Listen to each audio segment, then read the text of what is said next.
I rescued a stray mom dog and her puppies. HOA Karen tried to seize them. The HOA Cam caught it. The first time Brenda told me to hand over the puppies, Daisy's whole body was shaking in my arms. It was past midnight, maybe 40 degrees out, and I was standing on my own front porch in Cedar Ridge Estates, wrapped in a cardigan, cradling a cardboard box lined with my best towels. Daisy, a skinny little mutt with milk still wet on her belly, curled around 3 squeaking beans I'd named Sunny Bean and Moose.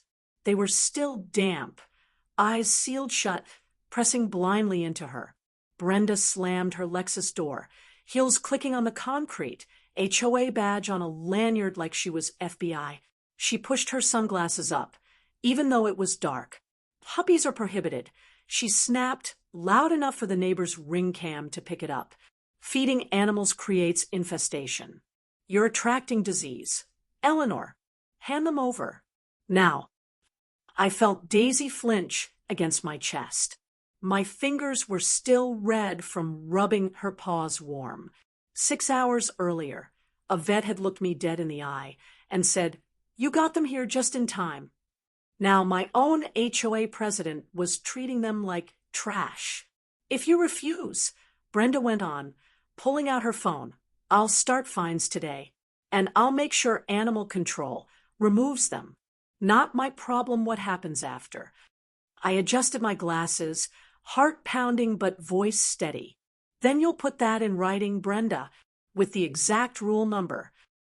She smirked. "Rules are rules. Don't test me." She had no idea who she was talking to. If you want to see exactly how that night on my porch turned into the end of her little empire, make sure you're subscribed so you don't miss what came next, because the cameras were already rolling. I didn't move to Cedar Ridge Estates to start a war. I moved there to disappear. After 35 years as an IRS auditor, I was tired. Not the kind of tired nap fixes. The kind that lives in your bones. I'd spent my career buried in other people's numbers, unraveling shell companies and creative bookkeeping while men in $1,000 suits smiled and called me Eleanor, dear.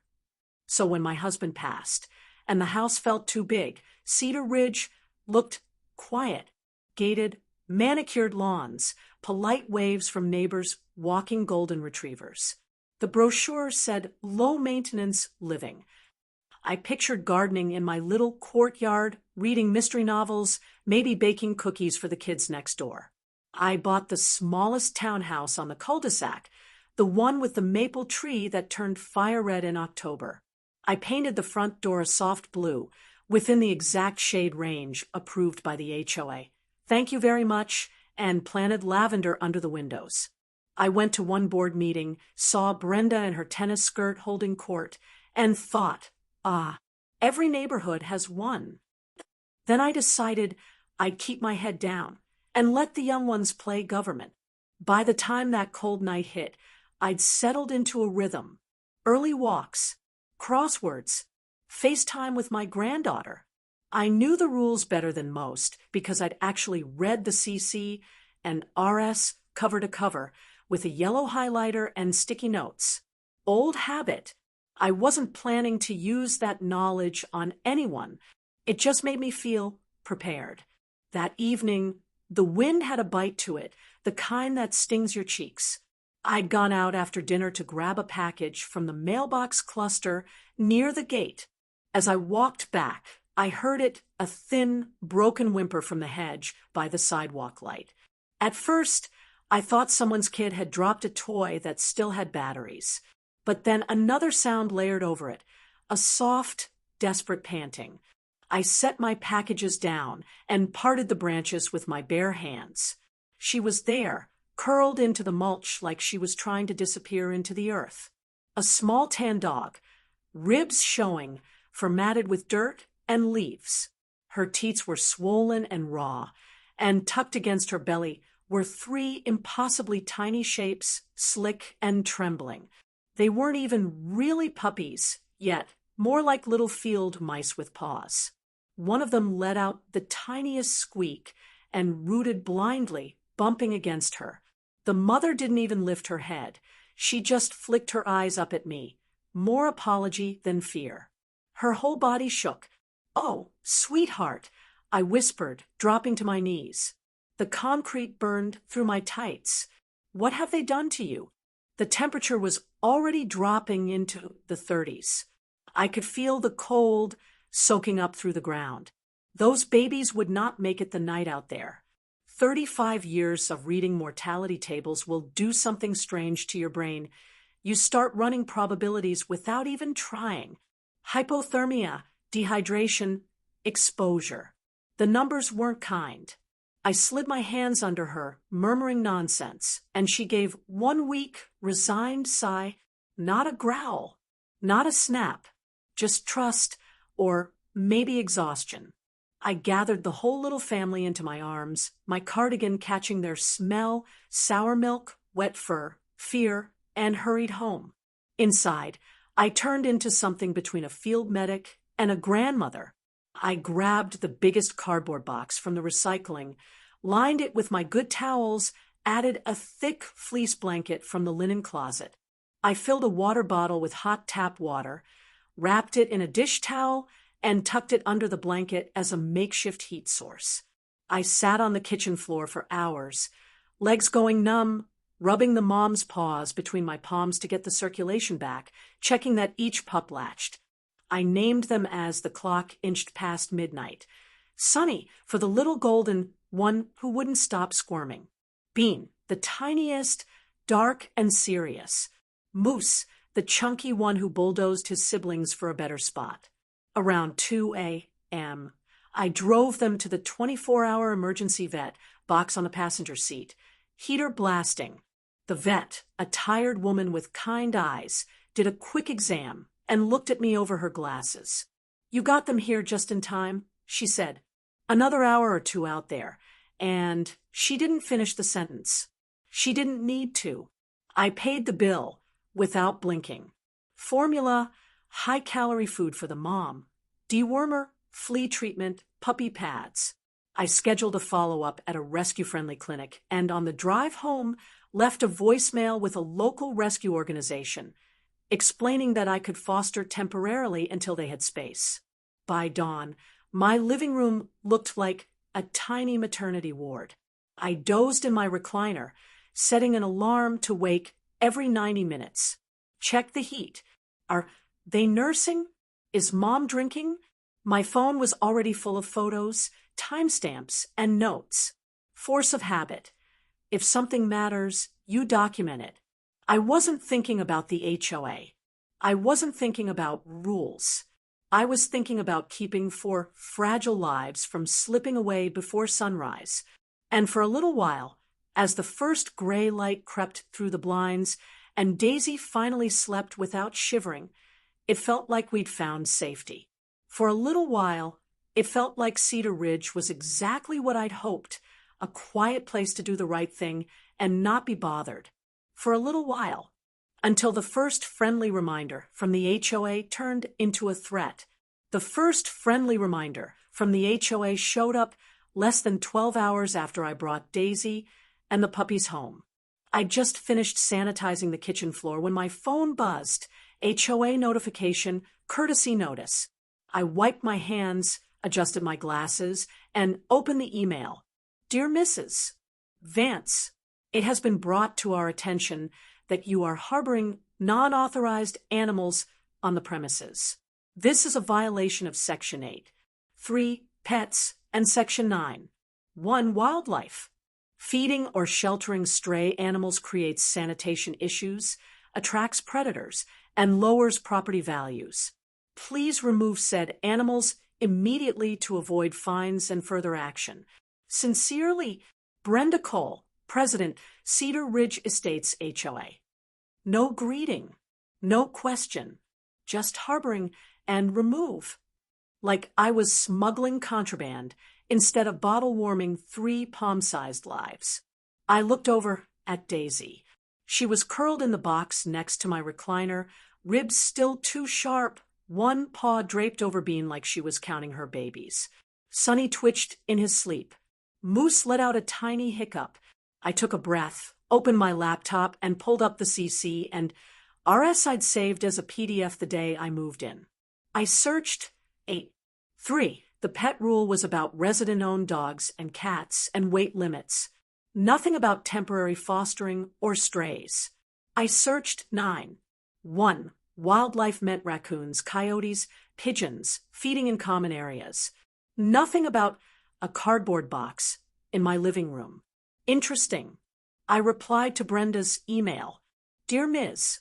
Cole, thank you for your message. For my records, can you please provide the exact language from sections 8, 3, and 9, one that you believe applies to my situation, and clarify whether the HOA distinguishes between resident-owned pets and animals in temporary foster care pending transfer to a licensed rescue? Also, please confirm whether this courtesy notice constitutes an official violation, and, if so, the appeal process per our bylaws. Respectfully, Eleanor Vance, Unit 14. Then I printed her email. Old habits die hard. I placed it in a manila folder I labeled in neat block letters. Cedar Ridge, animal incident. An hour later there was a knock at my door, too sharp to be a neighbor, too impatient to be Amazon. Through the peephole, I saw red tennis skirt, white Lexus behind her, HOA lanyard gleaming. Brenda! I hit record on my doorbell app and opened the door just enough to step onto the porch, making sure the edge of the cardboard box was still visible inside behind my leg. She didn't bother with hello. You got my email? She asked, pushing her sunglasses up into her hair. Her tone had that brittle cheeriness that always means trouble. I did, I said. I sent a couple of clarifying questions so I can make sure I'm in full compliance. Her jaw tightened. This isn't complicated, Eleanor. Puppies are prohibited. We do not allow residents to turn their units into rescue shelters. If you feed one stray, next thing you know we've got coyotes on people's patios. I kept my voice soft. They're newborns, and I've already contacted a licensed rescue and a vet. They're inside, under care. This is temporary. Brenda leaned sideways, trying to peer past me. Daisy let out the faintest whine. Brenda's nose wrinkled like she'd smelled garbage. This is exactly why we have rules, she said louder, glancing pointedly at the neighboring townhouse. You may not care about property values, but other people do. I noticed the little green light on my doorbell cam winking to life. Good. I'm happy to follow any actual written rule, I said, if you'll just point me to it. She huffed. I don't have time to educate every retiree who thinks the rules don't apply to them. Hand them over, and I'll have our contractor pick them up. They'll be taken care of. She smiled thinly. Humanely, of course. Which contractor? I asked. For my records. Her eyes flickered just for a second. That's internal, not your concern. Then I'll wait for an official violation notice with the contractor's information listed. I said, I don't release living animals to unknown third parties without documentation. For a heartbeat, the mask slipped. Her voice dropped, sharp and cold. If you think hiding behind technicalities is going to work here, you picked the wrong community, Eleanor. I smiled, small and polite. I'm actually very good with technicalities.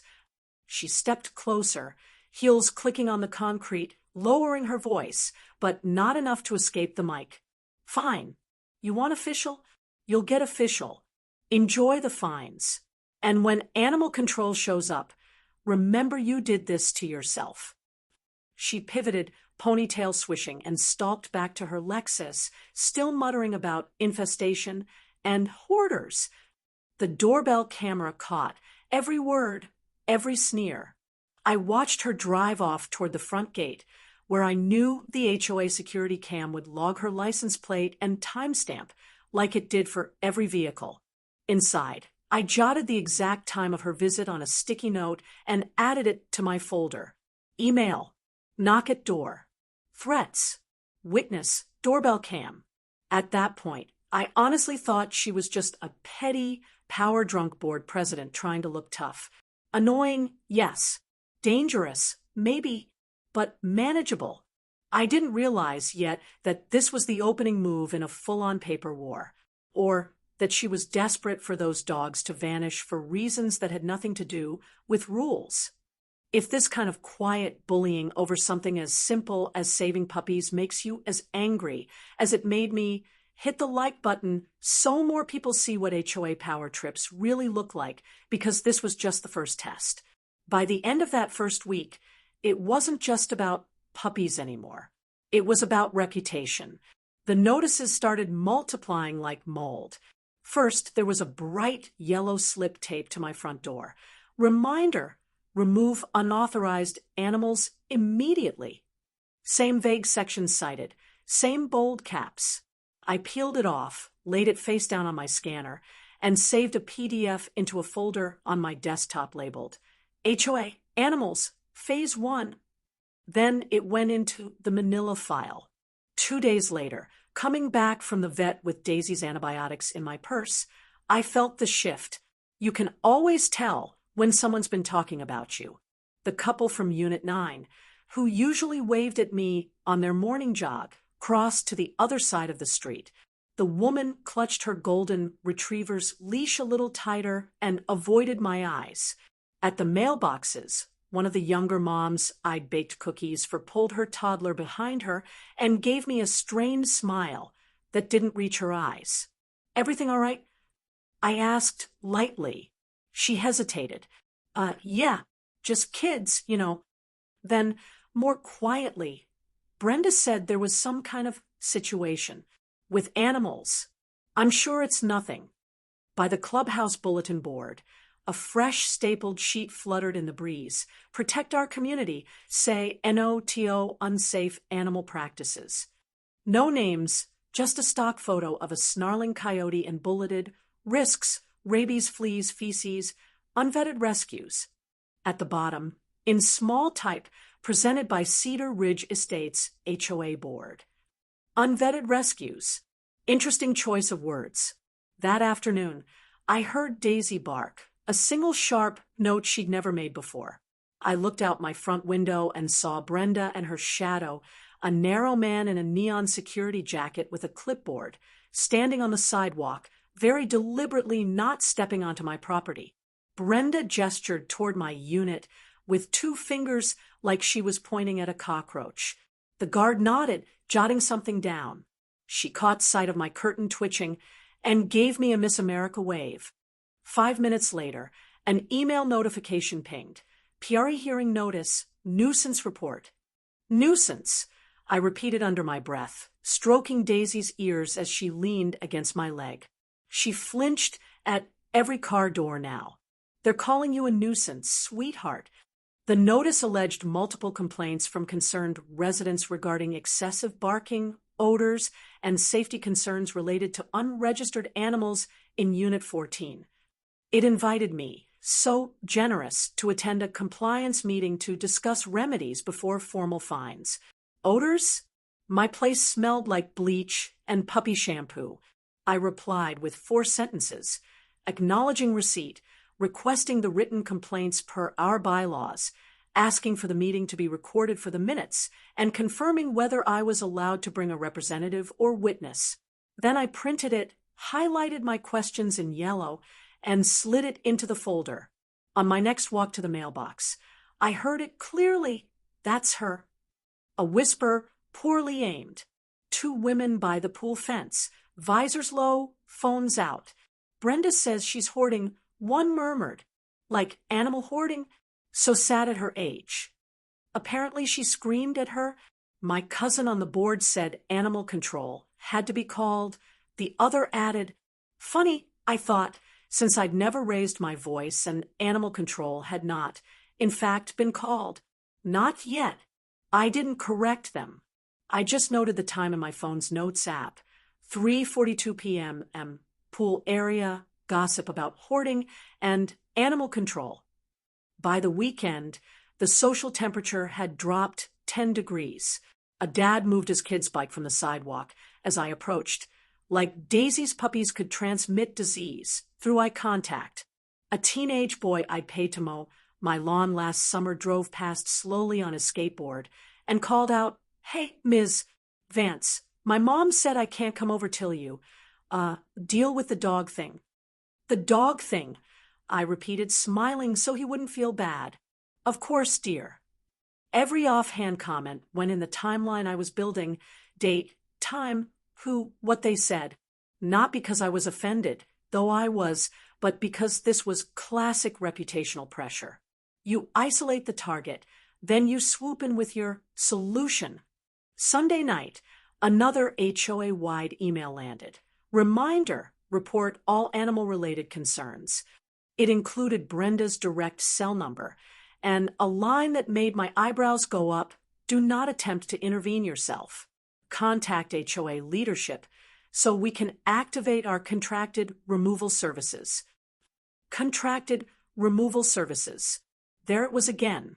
Vague. Convenient. I scrolled back and forth between her emails, the pet section of the CC and RS, and the vendor list from last quarter's budget I downloaded after my first board meeting out of sheer habit.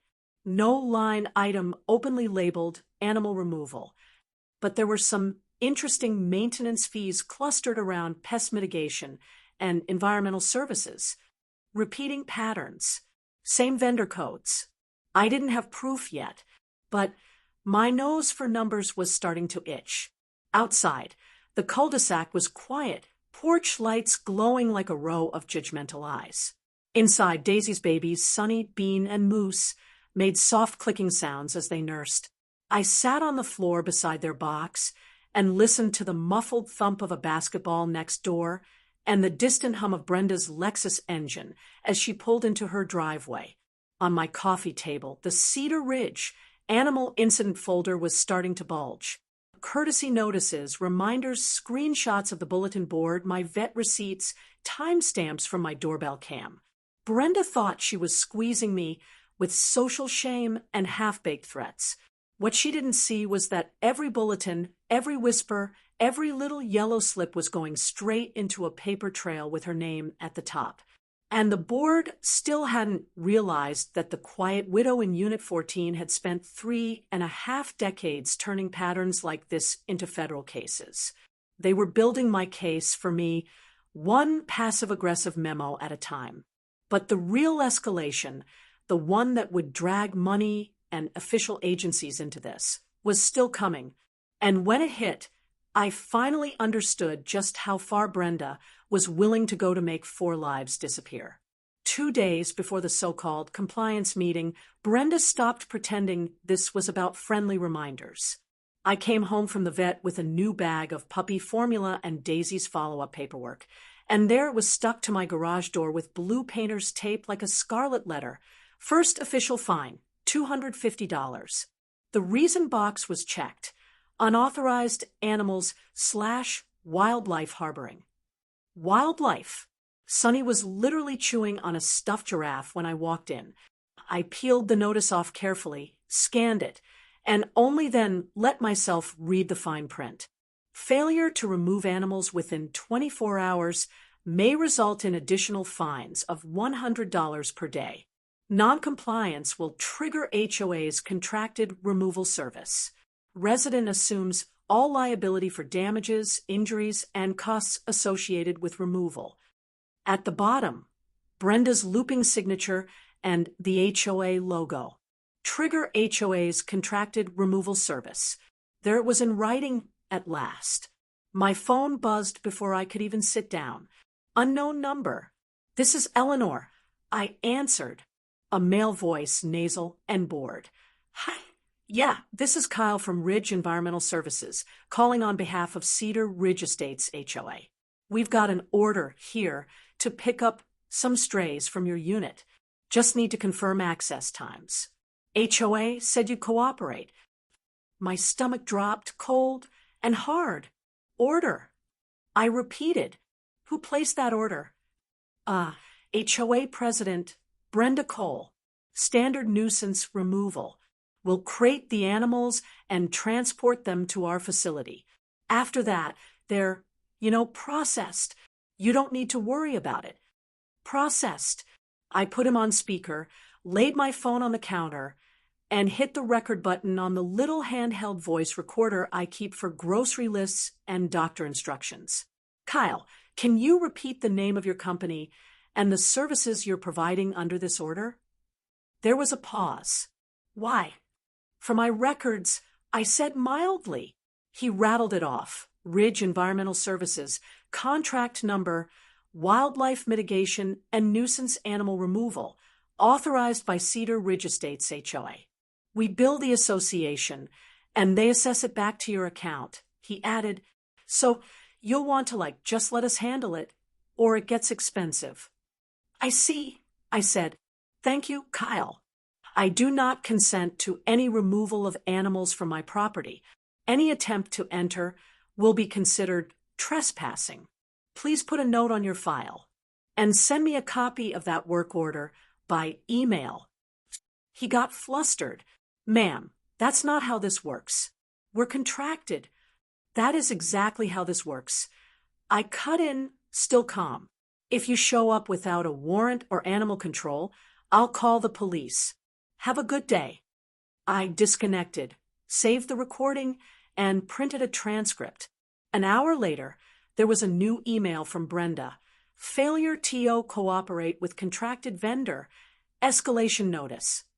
She CC'd the entire board. Refusing access to Ridge Environmental constitutes obstruction of HOA enforcement. She wrote, as such, daily fines will begin tomorrow. Additionally, per Section 10, for nuisance, the board is empowered to act in the community's best interest, including forced removal if resident is non-compliant. She ended with, you are creating liability for us all. I stared at that line for a long moment. Then I opened a fresh Word document and titled it, Cedar Ridge, Animal Incident, Escalation. I listed everything in order. Discovery of Daisy and pups, emergency vet visit, Brenda's first email, her porch threats, the bulletin, the gossip, the yellow door tags, Kyle's call, this new fine, dates, times, attachments, cross-references to the CC and RS where her claims didn't match the actual text. Then I wrote Brenda back. Dear Ms. Cole, I acknowledge receipt of your fine and notice. Please provide the following within 3 business days. 1. A copy of the fully executed contract between Cedar Ridge Estates HOA and Ridge Environmental Services, including scope of work and fee schedule. 2. The board resolution authorizing use of this vendor for domestic animal removal from private units. 3. The specific CCNR and bylaw sections you believe empower the board to remove animals from a resident's dwelling without consent. For copies of all resident complaints alleging nuisance related to my unit redacted for privacy.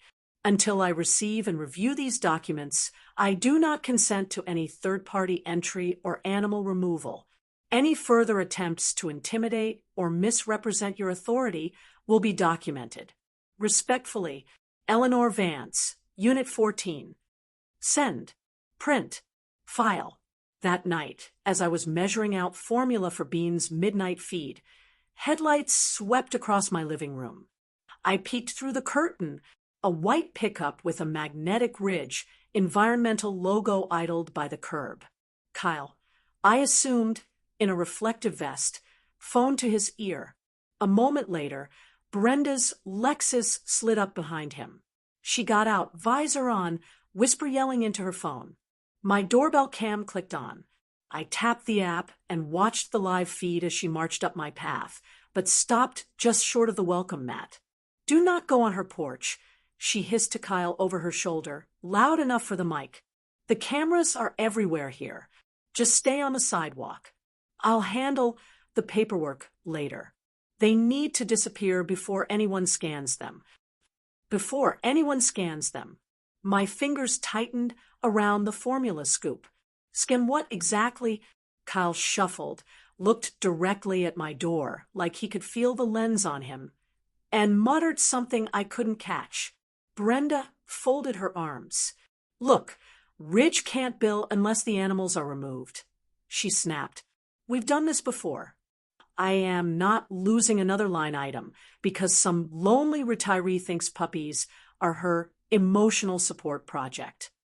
She turned away, but not before glancing up at the HOA camera mounted on the lamppost across the street. Fine, she said. We'll call animal control and say they're aggressive. That usually speeds it up. The words hit me like ice water. Aggressive. Daisy, who flinched at raised voices and hadn't so much as bared a tooth. I hit save on the doorbell footage, backed it up to the cloud and an external drive, and added a note to my timeline, 9:17 p.m. Brenda coordinates with vendor, references prior removals, says before anyone scans them. That was the moment it clicked that we weren't talking about rule enforcement. We were talking about a pattern. And if Brenda was willing to fabricate aggression to justify removal, then this had just moved from petty harassment to something far uglier. It was also the moment I knew I couldn't just outweight her anymore. If I didn't act, Daisy and those 3 warm, sleeping bellies in my living room were one falsified report away from being processed. So I stopped thinking like a tired retiree and started thinking like what I really was, a career auditor staring at the first real sign of fraud. If you're already mentally composing the comment you'd leave Brenda after hearing her say they need to disappear, hold on to it for a second, because what she did next proved she would not stop until someone much bigger than me pushed back. When you've spent 35 years at the IRS, you develop a sixth sense for when something stinks on paper. Staring at that fine notice and replaying Brenda's before anyone scans them, on my laptop, I felt that sense kick in like a fire alarm. This wasn't about noise or odors or property values. This was about getting rid of 4 specific animals fast and keeping some kind of record from ever existing. Skin what, Daisy? I murmured, scratching the soft spot behind her ear. She leaned into my hand, eyes half closed, utterly unaware that a woman in a red tennis skirt had just marked her for disposal. I stopped reacting and started planning. Step 1 was information. I pulled up the HOA portal, logged in, and downloaded every budget, vendor list, and meeting minute they'd posted for the last 3 years. I've read corporate ledgers with 8 subsidiaries and offshore trusts. A suburb's HOA books were child's play. Within an hour, I had a spreadsheet with every payment to Ridge Environmental Services, dates, amounts, memo lines. Funny thing, there were a lot of wildlife mitigation charges, always after vague email blasts about nuisance animals. Conveniently, no line describing what those removals actually were. Then I formally requested the footage.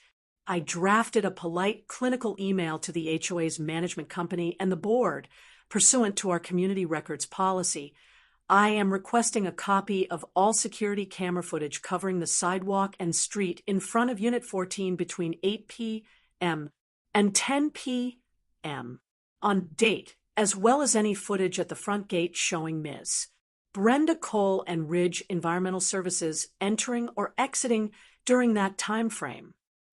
I CC'd myself, printed, highlighted the time window in yellow, and slid it into the folder. Next, I called the vet. Dr. Harris? I said when she came on the line. This is Eleanor with the stray mom and 3 pups from Cedar Ridge. I have a favor to ask. We set an appointment for the next morning. Bring everyone in, she said. We'll do another checkup. And yes, we can scan for a chip on the mom while you're here. No charge. That word, scan, echoed in my head. Before anyone scans them. I spent that night not just feeding puppies every 90 minutes, but building a case. I organized my file into sections. A. Rescue timeline. B. HOA communications. C. Vendor contact. D. Security footage requests. I cross-indexed every email with a sticky note tab and made a separate list of questions. Who owns Ridge? Who approved the contract? Has animal control ever been called before Brenda's vendor? By the time the sun came up, my living room looked like a strange mix between a nursery and a war room. Daisy curled in her box, Sunny and Bean making soft snuffling sounds. Moose sprawled like a tiny drunk on his back. On the coffee table, my laptop, a legal pad full of dates, and arrows, the CC, and RS bristling with Post-its. At the clinic, doctor. Harris checked hearts, bellies, gums. They're stronger, she smiled. You're doing great. Then she picked up a handheld scanner. Let's see if Mama here ever had anyone who cared enough to register her, she said, running the device slowly between Daisy's shoulder blades. For a second, nothing. Daisy licked my wrist nervously. Then the scanner beeped. Well, look at that, doctor. Harris murmured, tapping the screen. A number appeared. She went to the computer, typed, waited. Her eyebrows climbed. Huh. What? I asked. Every IRS audit instinct, I had suddenly wide awake. She's chipped, the vet said, registered to an address in Cedar Ridge Estates. She rotated the monitor so I could see my street, my gate, different unit number. Under owner name, one word, Cole. I felt a slow, cold clarity settle over me. Brenda hadn't just wanted some random strays gone. She'd wanted her dog and her dog's newborn puppies to vanish before anyone could tie them back to her. Nequili memento, iu parii de rieger. I commissai a plain jar. A final, iu tinha eo meu favor enas de experiencia que els nem imaginavam. I left the vet's office with Daisy's leash in one hand and that microchip printout in the other. And for the first time since this started, I actually laughed. Daisy wasn't a stray. She was Brenda's dog. Brenda had dumped her own pregnant dog outside the gate, let her give birth in the bushes, then tried to have her and 3 newborns processed before anyone could scan the chip and tie it back to her. Fine, I thought. You want to play with paperwork? Let's play with paperwork. Step 1, lock down the evidence. As soon as I got home, I scanned the vet's chip report and stapled it to a fresh section in my folder. Section E, ownership. I wrote, in neat pen, Daisy, registered to Brenda Cole, Unit 7. Then I printed a second copy and slipped it into a different drawer because you never keep all your originals in one place. Next, I sat at my kitchen table, puppies squeaking softly beside me, and built what I used to call in my IRS days a war binder. I created a full timeline, minute by minute. When I found Daisy, when I drove to the ER vet, every email Brenda had sent, the call from Kyle at Ridge Environmental, the night she came with him to my curb, her exact words from the doorbell cam. They need to disappear before anyone scans them. Every entry had a reference code pointing to a document, a screenshot, or a video file. Then I went hunting for Brenda's money trail. Remember those payments to Ridge Environmental I'd flagged? I sorted them by date and cross-checked them with old HOA emails about wildlife events. Like clockwork. Vague scare email, visit from Ridge, line item on the next financial statement. No descriptions of what animals, how many, or why animal control hadn't been called first. Just mitigation. I drafted a second records request to the management company. This one more pointed. I cited the association's own inspection policy and asked for all invoices from Ridge for the last 18 months, any board resolutions approving that vendor, and any incident reports involving animal removal from private units. I didn't accuse. I didn't editorialize. I just asked on the record, in writing. While my printer chugged, I opened a new email, this time to Animal Control and the city's code enforcement office. I laid out the situation in dry, factual language: abandoned lactating dog and neonate puppies found on common property, emergency vet care provided, HOA president attempting to force removal via private contractor instead of proper authorities, statement caught on video about needing them to disappear before anyone scans them, microchip tying the dog to the HOA president's address. I attached copies of the vet report, the fine notice, and still frames from the doorbell footage. I didn't tell them what to think. I just gave them a clean chronological package and wrote, given the potential for neglect and improper disposal of domestic animals, I believe this merits your review. Then I hit send and printed that, too. Every time Daisy shifted, I glanced over. You're okay, I murmured. We're just doing a little homework. Sonny wiggled in his sleep. Bean snored like a tiny chainsaw. Moose tried to climb out of the box and immediately toppled onto his siblings. They had no idea they were Exhibit A. By late afternoon, management had already responded, nervous, clipped. We are reviewing your records request with legal counsel. Good. That meant they'd seen enough to be worried. I wasn't done. I went online to the county's public records search and looked up Ridge Environmental. In 2 minutes, I had the owner's name. In 5, I'd matched it to a last name on our HOA board's landscape committee. Nephew, of course.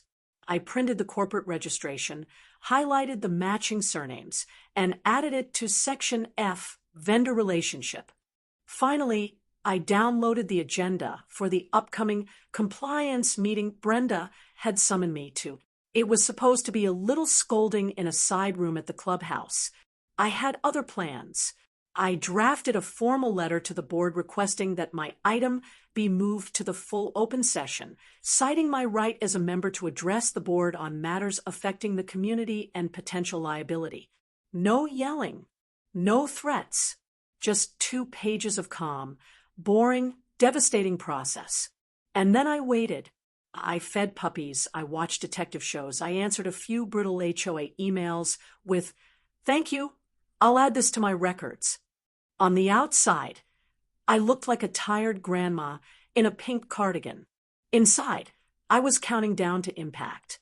Because at that point, all I needed was one more thing, for Brenda to walk herself a little deeper into the trap on camera in front of witnesses. If you're the kind of person who loves seeing a bully talk themselves straight into their own paperwork disaster, make sure you're subscribed, because the way Brenda performed at that compliance meeting was exactly the gift I'd been waiting for. The day of the compliance meeting, I dressed like I always do when I plan to ruin someone's day with paperwork: soft pink cardigan, sensible shoes, hair pulled back, harmless. On the way to the clubhouse, I tucked 3 things into my tote: the war binder, a fresh legal pad, and a cheap little USB drive. On that drive was the doorbell footage of Brenda on my sidewalk saying, "They need to disappear before anyone scans them," plus the HOA gate cam clip I'd wrestled out of management showing her, and the Ridge truck arriving together. When I walked into the small conference room, Brenda was already there at the head of the table, flanked by 2 board members and the property manager. Kyle's uncle, Mr. Ridge Environmental himself, sat against the wall, arms crossed, pretending to be invisible. Brenda gave me that condescending pageant queen smile. "Eleanor, glad you could join us. This is just an informal chat before we move to formal enforcement." She tapped a thin folder in front of her. "We'll walk you through your options to resolve the animal situation." I set my war binder on the table. It landed with a solid, satisfying thump that made one board member jump. "Wonderful," I said. "I brought some documents, too." Brenda blinked, thrown off for half a second, then recovered. "Right. Well, let's be efficient. You currently have outstanding fines of," she glanced at a sheet, $1,100. "Daily penalties for non-removal, obstruction of our vendor, and unauthorized fostering. If you sign this consent allowing Ridge Environmental to remove the animals today, we're prepared to waive half the fines." She slid a form toward me like she was offering a coupon. I didn't touch it. "Before we talk about fines," I said mildly, "I'd like to make sure the minutes reflect who's present and that I requested this be part of open session." I glanced at the property manager. "You are recording, correct?" He cleared his throat, hit a button on a little black device, and announced the date and time for the record. Great, I said. Then I have a short presentation. Brenda laughed, a brittle little sound. Eleanor, this isn't the venue for. I opened the binder to the first tab. Color-coded. Labeled. I slid copies of my timeline and the vet's first report down the table. Exhibit A, discovery of Daisy and her 3 newborn puppies on common property in near-freezing temperatures. Exhibit B, emergency vet confirmation that, quote, you got them here just in time. One board member, a gray-haired man I'd only ever seen adjusting the Christmas lights, read the line and swallowed. Exhibit C, I continued, placing another stack in front of them. Your emails and notices. Every reference to wildlife, harboring, and removal. And Exhibit D. I slid out the microchip report and very gently turned it so Brenda could see her own last name printed under owner. The scan you were so worried about. Her face drained a full shade. What is this? She snapped. That, I said, is Daisy's microchip registration. She isn't a stray. She's your dog, Brenda, registered to your unit at this address. So when you abandoned your own pregnant dog outside the gate and then ordered your relative's company to process her and her newborns, you weren't enforcing rules. You were hiding evidence. Silence hit the room like a dropped stone. The rich uncle shifted in his chair. Now hold on. Before anyone scans them, I quoted calmly, pulling the USB from my tote. Your words, caught on my doorbell cam and your own HOA camera. I've already provided copies to animal control and the city's code enforcement. Today is just your opportunity to explain yourselves on the record. I didn't raise my voice. I didn't threaten.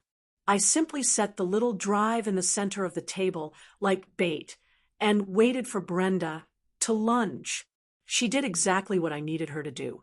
She grabbed for control, not realizing she was reaching straight into the jaws of the trap I'd spent a week building out of emails, invoices, and her own arrogance. Brenda snatched up the USB like it was a lifeline instead of a grenade. We're not here to watch your little homemade videos, she said, voice shaking just enough for the recorder to catch it. This is about your violations. I folded my hands. Then by all means, let's talk about violations. But the footage is now part of this record.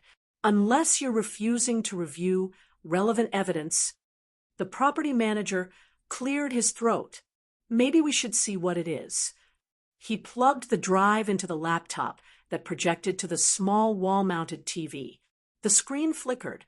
There I was on my porch at night, cardigan, cardboard box barely in frame. Brenda's voice came through the tiny speakers, crisp and ugly. Puppies are prohibited. Hand them over.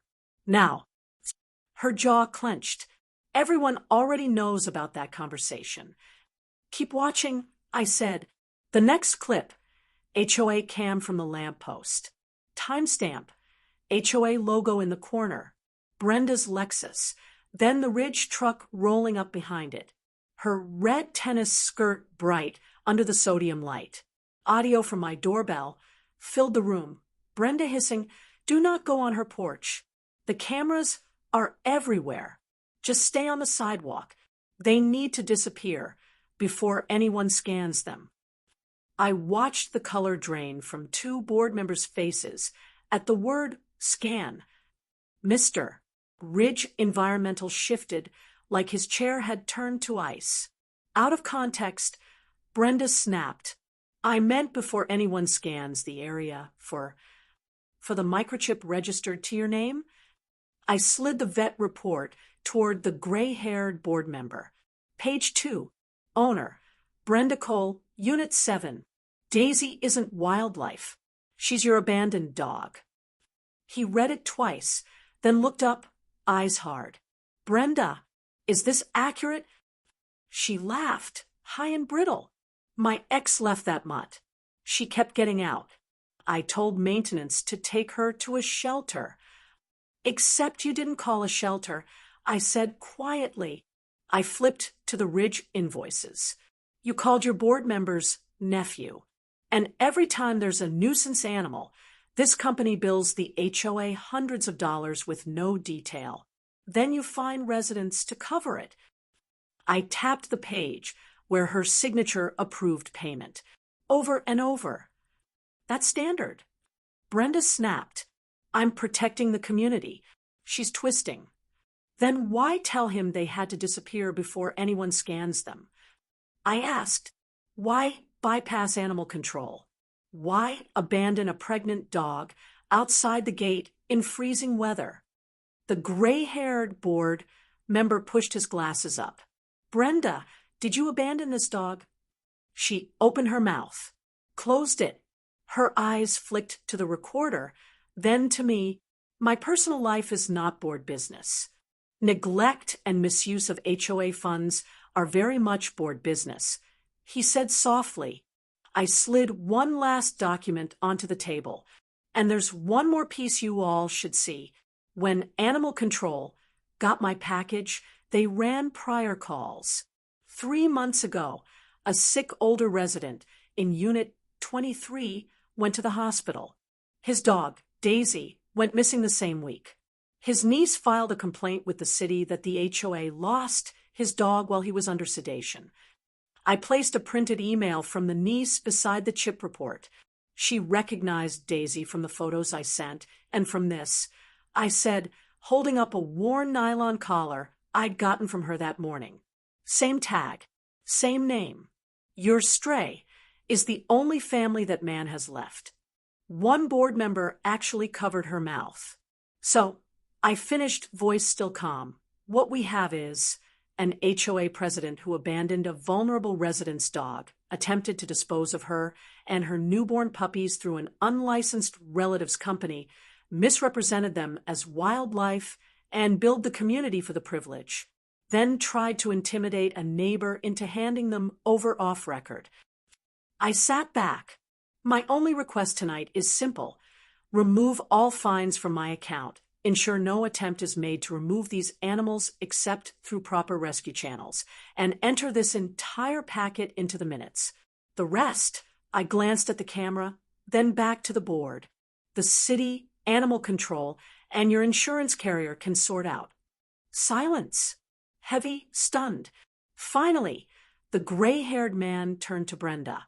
I move that we suspend President Cole's enforcement authority effective immediately, pending investigation.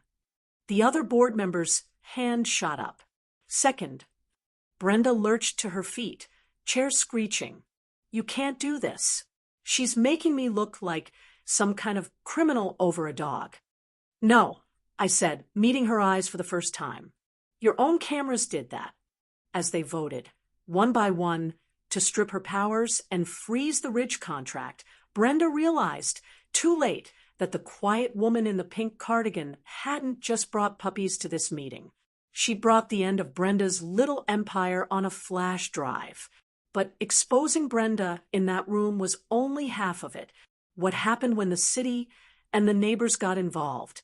That's what really hurt her, where HOA bullies feel it most. If you've got something you'd say to Brenda after watching her try to make those dogs disappear, drop it in the comments, because the fallout was brutal. The meeting adjourned in a daze, but the real consequences unfolded over the next few weeks, one sterile email at a time. The morning after, I woke up to 2 messages waiting in my inbox from the property manager. The subject lines alone were satisfying. Immediate suspension of enforcement actions, Unit 14, and temporary suspension of Ridge Environmental Services contract. The first one was short and to the point. All fines against my account were frozen pending review. No further nuisance actions could be taken, and any vendor was explicitly barred from stepping foot on my property without my written consent. The second informed the whole community that the board was re-evaluating relationships with outside vendors, and that all animal-related issues would now route through Animal Control only. No apology yet. Just process. That was fine. Paperwork is how people in power admit they're wrong without saying the words. 2 days later, a different kind of letter arrived, certified, green slip on the door. This one was from the city attorney's office. They had received my packet. They wrote, and were opening a formal inquiry into potential misuse of HOA funds, improper handling of domestic animals, and neglect of a vulnerable resident's property. They requested copies of everything I'd already sent and notified the association that their insurance carrier had been informed. That's when the tone really changed. The very next board meeting, the agenda looked like a crime scene. Item 3. Censure of Board President Brenda Cole. Item 4. Removal of President from office pending investigation. Item 5. Review of vendor conflict of interest policy. I sat in the back of the clubhouse with my cardigan and my thermos of tea and watched it happen. Brenda tried to swagger in like nothing was wrong. Hair perfect, tennis skirt immaculate, but the room wasn't hers anymore. Neighbors who'd crossed the street to avoid me were now staring at her like they'd found something rotten in the fridge. Someone had clearly shared the clip of Before Anyone Scans Them, because I heard the word scan hissed more than once in the murmurs. When they read the motion to strip her of the presidency, she tried to spin. This is a witch hunt. I was enforcing the rules. We can't let people hoard animals. The gray-haired board member cut in, voice steady. This board takes fiduciary duty seriously.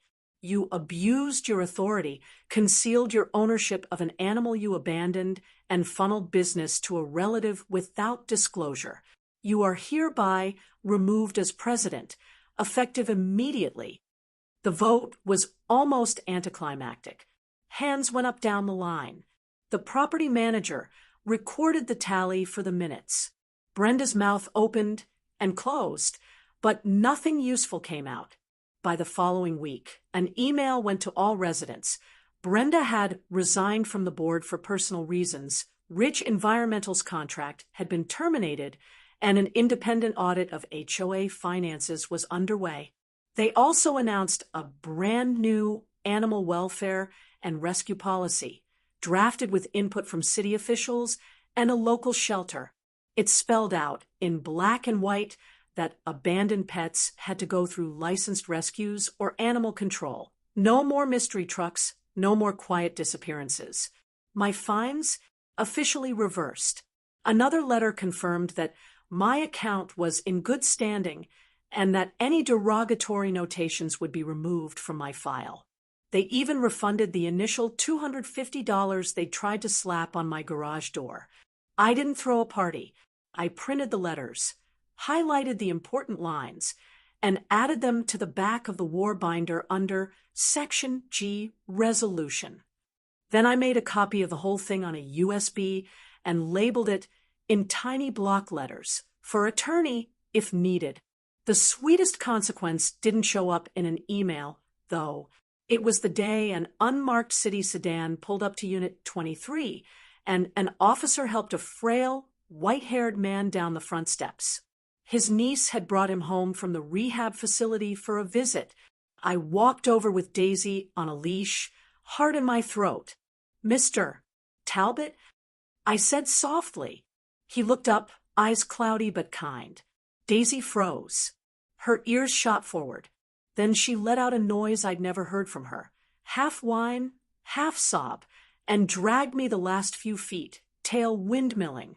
"Daisy," he whispered. I put the leash in his hand. She pressed her whole body against his legs, making these broken little happy sounds, licking his wrists, his fingers, his face when he bent down. The officer actually turned away to wipe his eyes. The niece started crying in big, messy gulps. "I thought she was gone," he kept saying. "They told me she ran off. They said the HOA took care of it." "I don't argue," I told him quietly. "I just document. The right people saw the right paperwork."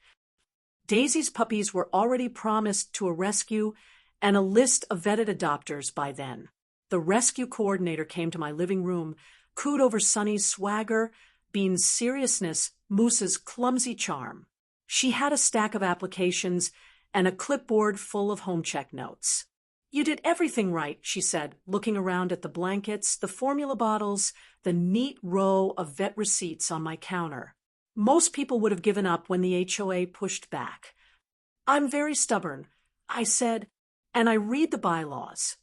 As for Brenda, word filtered back in the way it always does in suburbs. The city's inquiry had expanded once they saw the Ridge invoices. Insurance was involved, and there was talk of civil penalties. She put her house on the market quietly.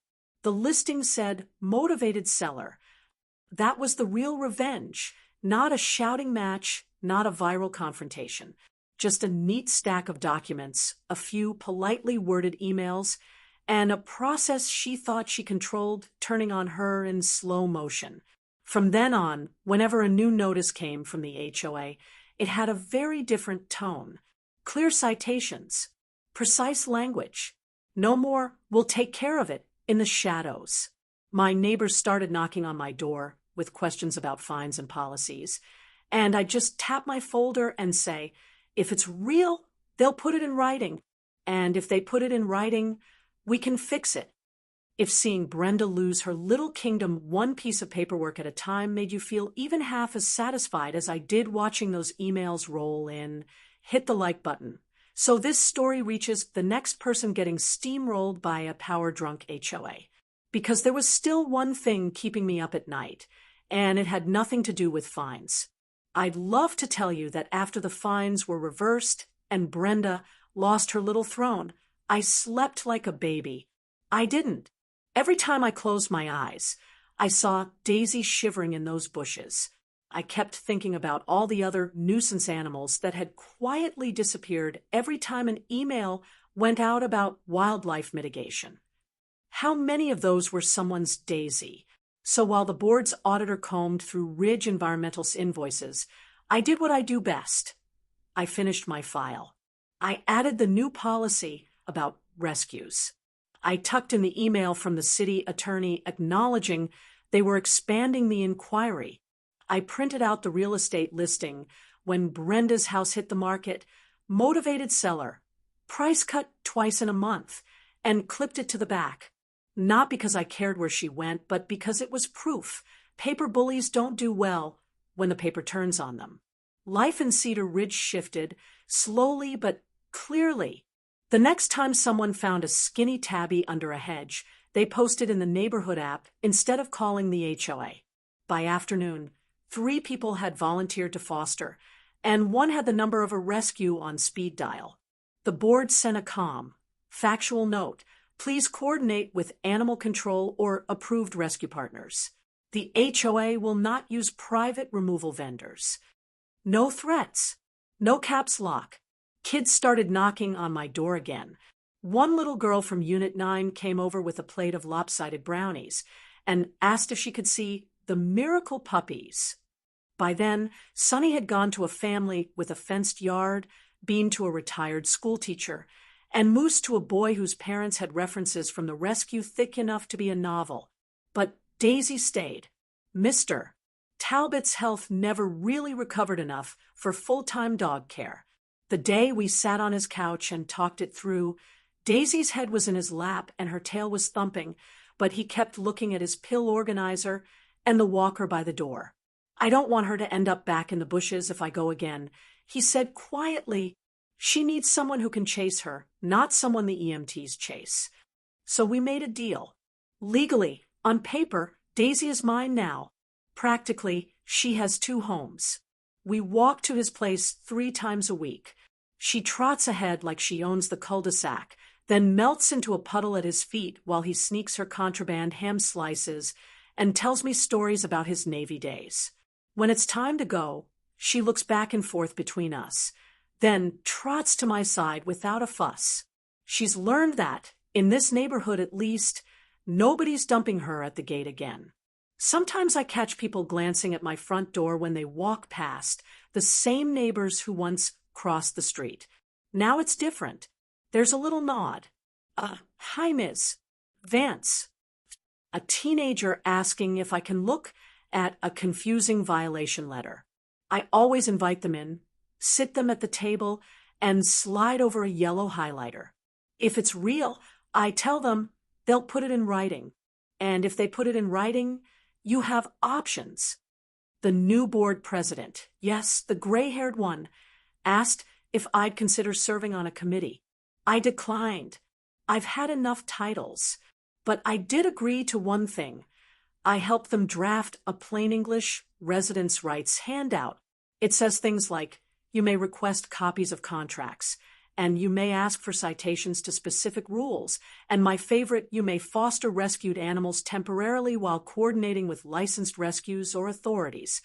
We printed it on heavy paper. Every now and then, I still wake up at 2 a.m.